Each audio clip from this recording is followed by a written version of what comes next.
हिंदुस्तान और पाकिस्तान, दो मुल्क जो एक साथ आजाद हुए। एक मुल्क हिंदुस्तान जो तेजी से वर्ल्ड लीडर के तौर पर खुद को स्थापित कर रहा है और साथ ही साथ पूरी दुनिया को अमन, चैन और शांति का संदेश दे रहा है। तो वहीं दूसरी तरफ पाकिस्तान है जिसकी छवि दुनिया में आतंकवादी कैंप और बदहाली से ज्यादा बन ही नहीं पाई। अब एक बार फिर से हिंदुस्तान की सरजमीन पर G20 की बैठक का आयोजन होने जा रहा है। पूरी दुनिया को अमन, चैन और शांति का संदेश यहां से जाएगा। तो वहीं दूसरी तरफ बौखलाया हुआ पाकिस्तान है। अब एक बार फिर कैसे आतंकी साजिश रची जाए हिंदुस्तान में, इसी होड़ में पाकिस्तान लगा हुआ है। ये देखिए।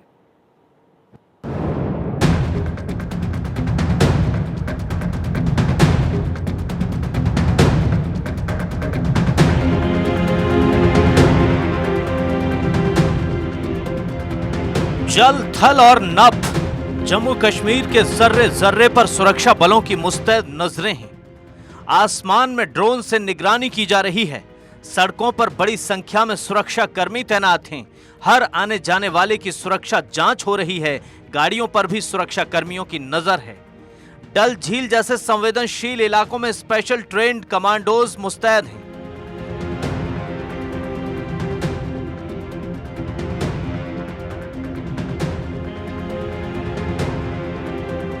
वैसे तो बीते कुछ साल में घाटी में आतंकवाद पर लगाम लगाने में बड़ी कामयाबी मिली है, लेकिन G20 जैसे बड़े आयोजन की मेजबानी भारत को मिलने के बाद पाकिस्तान और आतंकी संगठन बौखला गए हैं।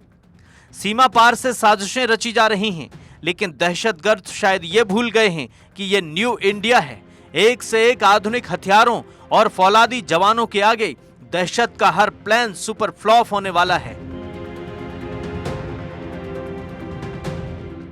क्वाड की बैठक में भी सभी बड़े देशों ने एक सुर में आतंकवाद के खिलाफ साथ लड़ने का ऐलान किया है। क्वाड समूह इंडो पैसिफिक में शांति, स्थिरता और समृद्धि सुनिश्चित करने के लिए एक महत्वपूर्ण प्लेटफॉर्म के रूप में स्थापित हुई है। इसमें कोई संदेह नहीं है कि इंडो पैसिफिक क्षेत्र में वैश्विक व्यापार, इनोवेशन और विकास का इंजन है। हम एकमत हैं कि इंडो पैसिफिक की सुरक्षा और सफलता केवल एक क्षेत्र के लिए नहीं बल्कि पूरे विश्व के लिए महत्वपूर्ण है। जापान दौरे से पहले पीएम मोदी ने आतंकवाद के मुद्दे पर पाकिस्तान को कड़े शब्दों में चेतावनी भी दी और अब कश्मीर में G20 के आयोजन से पूरी दुनिया के सामने कश्मीर की एक नई छवि बनने जा रही है। आईएसआई ने जम्मू कश्मीर में अपने स्लीपर सेल्स को एक्टिवेट कर दिया है और उन्हें ये आदेश दिया है कि अगले 3-4 दिनों में वह जम्मू कश्मीर में बड़े से बड़े आतंकवादी घटनाओं को अंजाम दें। इसी तरह से आईएसआई ने जम्मू कश्मीर में अपने ओवरग्राउंड वर्कर्स को बोला है कि वह बड़ी तादाद में सड़कों पर आकर धरना करें, प्रदर्शन करें, ताकि विदेश से आए हुए मेहमानों को लगे कि कश्मीर में कुछ उथल पुथल हो रही है। इसी तरह से आईएसआई पीओके में जो ट्रेनिंग सेंटर्स हैं आतंकवादियों के, वहाँ से एक एक दो दो करके आतंकवादियों को भारत में प्रवेश कराने की कोशिश कर रही है। लेकिन भारत की फौज और बीएसएफ मिलकर करीबन 100% यह इंश्योर कर रहे हैं कि कोई भी आतंकवादी इस वक्त पाकिस्तान से भारत के जम्मू कश्मीर में प्रवेश ना कर सके। न्यू इंडिया के न्यू कश्मीर वाली इस इमेज से सीमा पार दहशतगर्द बौखला गए हैं। नई साजिशें रची जा रही हैं। खुफिया एजेंसियों के पास इनपुट है कि आतंकी 26/11 जैसे हमले की फिराक में हैं। साथ ही आत्मघाती हमला करने के लिए आतंकियों को तैयार किया जा रहा है। आईएसआई के K2 डेस्क को भी एक्टिव कर दिया गया है। एनआईए की छापेमारी में कुपवाड़ा के रहने वाले मोहम्मद उबैद मलिक को गिरफ्तार किया गया है। गिरफ्तार आतंकी के पास से आपत्तिजनक दस्तावेज बरामद हुए हैं। उबैद पर जैश कमांडर को खुफिया जानकारी देने का आरोप है। अब जरा पाकिस्तान की दहशतगर्दी के प्लान का ये जिंदा सबूत देख लीजिए। श्रीनगर से कुछ ही दूरी पर पीओके में आतंकियों के कैंप्स को एक्टिव कर दिया गया है। आतंकियों को हमले की ट्रेनिंग दी जा रही है। एक बार फिर जिहाद के नाम पर दहशत फैलाने की साजिश रची जा रही है। पाकिस्तानी सेना और आईएसआई की मदद से इन आतंकियों तक हथियार पहुंचाए जा रहे हैं। लेकिन पाकिस्तान और आतंकवादियों के सारे मंसूबों पर पानी फेरने के लिए हमारे योद्धा मुस्तैदी से डटे हैं। खुफिया तंत्र को भी पूरी तरह से एक्टिव कर दिया गया है। चप्पे चप्पे पर नजर रखी जा रही है। लंबे वक्त से घाटी में सेना की तरफ से ऑपरेशन ऑल आउट चलाया जा रहा है, जिसके तहत कई आतंकियों का सफाया हो चुका है और अब आने वाले कुछ महीनों में घाटी को पूरी तरह से टेरर फ्री करने का प्लान है। आतंकी खतरे के बीच G20 के आयोजन को सफल बनाने में कोई कसर नहीं छोड़ी जा रही है। 3 टायर सिक्योरिटी प्रोवाइड करेंगे। एयर के लिए हम लोग एंटी ड्रोन इक्विपमेंट लगा रहे हैं, उसमें एनर्जी का हेल्प ले रहे हैं, आर्मी का हेल्प ले रहे हैं और वाटर बॉडी के लिए डल के लिए हम लोग मार्कोस की टीम को लगाएंगे, अपना पुलिस का भी टीम रहेगा और पूरा 3 टायर सिक्योरिटी में पुलिस, CRP, BSF, SSB को डिप्लॉय कर रहे हैं हम लोग और पूरा इसको सफल, इंसिडेंट फ्री और स्मूथली कंडक्ट कराएंगे। हमने वैसे भी सुना था जो भी, क्योंकि ये एक ऐसी जगह पे हो रही है जो बहुत ही खूबसूरत जगह है, साथ में लेक है और लेक में कुछ मरीन सिक्योरिटी वगैरह एक्टिविटी रहेगी। बिल्कुल, वाटर बॉडी के लिए, सिक्योरिटी के लिए या उसमें किसी भी कम्बैट ऑपरेशन करना हो तो उसके लिए हमारे पुलिस भी सक्षम है, लेकिन चूंकि हमारे यहाँ मार्कोस की टीम अवेलेबल है तो उसको भी डिप्लॉय कर रहे हैं हम लोग। एक तरफ जहां कश्मीर में G20 का आयोजन कर हिंदुस्तान पूरी दुनिया को अमन, चैन और शांति का संदेश देना चाहता है, वहीं पाकिस्तान ऐसा बिल्कुल नहीं चाहता। ऐसे में सीमा पार से आतंकी मॉड्यूल को एक्टिव किया गया है। भारत सरकार कश्मीर में G20 की एक बैठक 22 से 24 तारीख तक करेगी। सभी G20 के निमंत्रित देश इसको अटेंड कर रहे हैं, सिवाय चीन, तुर्की और सऊदी अरेबिया। यानी 20 में से 17 देश के प्रतिनिधि G20 की बैठक को अटेंड कर रहे हैं। इसका मतलब है श्रीनगर में होने वाली ये बैठक बहुत ही सक्सेसफुल रही। खास बात यह है कि जो 3 देश इसको अटेंड नहीं कर रहे हैं वह इसलिए नहीं अटेंड कर रहे क्योंकि उनको लगता है कि कश्मीर पाकिस्तान का हिस्सा है।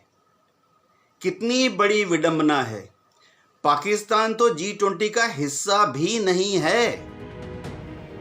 भारत की इस बेमिसाल तैयारी से केवल आतंकी संगठन ही परेशान नहीं हैं, बल्कि पाकिस्तानी हुक्मरान भी बेचैन हैं। हाल ही में गोवा में भारत के विदेश मंत्री S जयशंकर ने पाकिस्तान के विदेश मंत्री बिलावल भुट्टो को आईना दिखाया था और अब जिस समय श्रीनगर में G20 सम्मेलन के लिए दुनिया भर से राजनयिकों और वरिष्ठ मंत्रियों की टीम इकट्ठा होगी, उसी समय बिलावल भी इससे कुछ ही दूरी पर POK में मौजूद होंगे। 21 से 23 मई तक बिलावल POK में रहेंगे। 23 मई को बिलावल बाग कश्मीर में कश्मीरी शरणार्थियों के साथ मुलाकात करेंगे, साथ ही एक रैली को भी संबोधित करेंगे। ये जानकारी ऐसे समय में आई है जब चीन की तरफ से G20 सम्मेलन के आयोजन का विरोध किया गया है। बाग कश्मीर मुजफ्फराबाद से 80 किलोमीटर दूर और श्रीनगर से करीब 100 किलोमीटर दूर है, जबकि पाकिस्तान की राजधानी इस्लामाबाद से ये 160 किलोमीटर दूर है।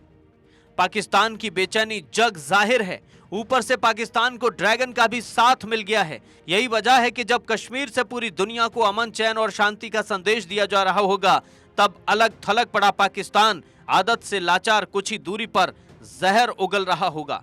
परसों से बिलावल भुट्टो POK में रैली कर रहे हैं। वह सोच रहे हैं कि POK में ऐसा रैली करने से इंटरनेशनल मीडिया का ध्यान इस तरफ जाएगा कि पूरा का पूरा कश्मीर पाकिस्तान का है। ऐसा कुछ भी नहीं होने वाला है। पूरी दुनिया को मालूम है कि POK का विलय भारत में एक नीतिबद्ध सिलसिलेवार तरीके से हुआ है। बहरहाल बिलावल भुट्टो तो दूर, पूरे के पूरे पाकिस्तान के सिस्टम को कोई भी देश अब गंभीरता से नहीं लेता। हिंदुस्तान अब पूरी दुनिया को शांति और समृद्धि का रास्ता दिखा रहा है, वहीं पाकिस्तान और चीन का सच एक बार फिर दुनिया के सामने है। Bureau report, Bharat 24। तो देखिए, G20 सम्मेलन को सफल बनाने के लिए सबसे बड़ी चुनौती वहां की सुरक्षा व्यवस्था है और इसके लिए कई दिनों से तैयारियां भी चल रही हैं। जम्मू कश्मीर पुलिस के साथ साथ पूरे श्रीनगर में स्पेशल ट्रेन्ड फोर्सेस की तैनाती की गई है। अटैक हो या डिफेंस, हर विधा में माहिर हमारे जाबाज दिन रात G20 के इस आयोजन को सफल बनाने में लगे हुए हैं। और चलिए इसी श्रृंखला में सबसे पहले बात CRPF की करते हैं। सीआरपीएफ के ये जवान घाटी में लगातार जम्मू कश्मीर पुलिस के साथ कोऑर्डिनेशन बनाकर काम कर रहे हैं। जम्मू कश्मीर में चलने वाले सर्च ऑपरेशन की बात की जाए तो इसमें सीआरपीएफ जवानों की खास भूमिका होती है।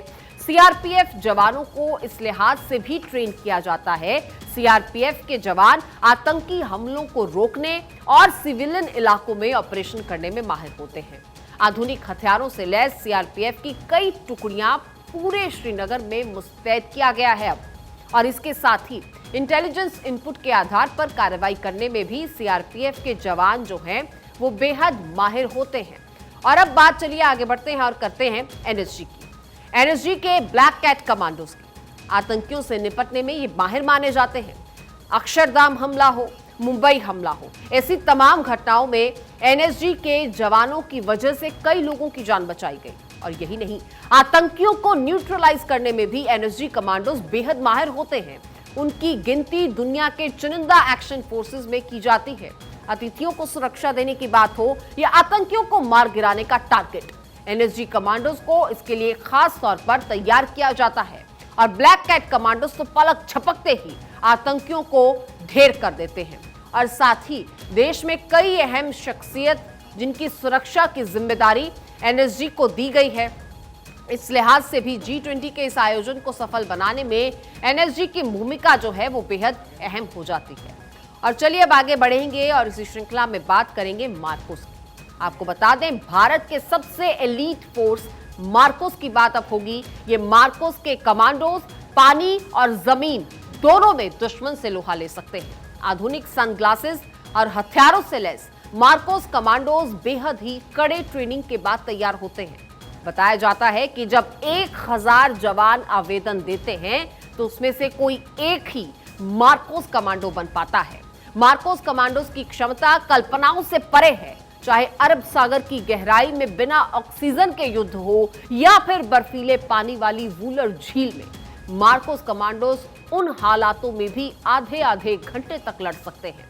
इसी से आप अंदाजा लगा सकते हैं कि G20 का आयोजन कितने महफूज हाथों में है।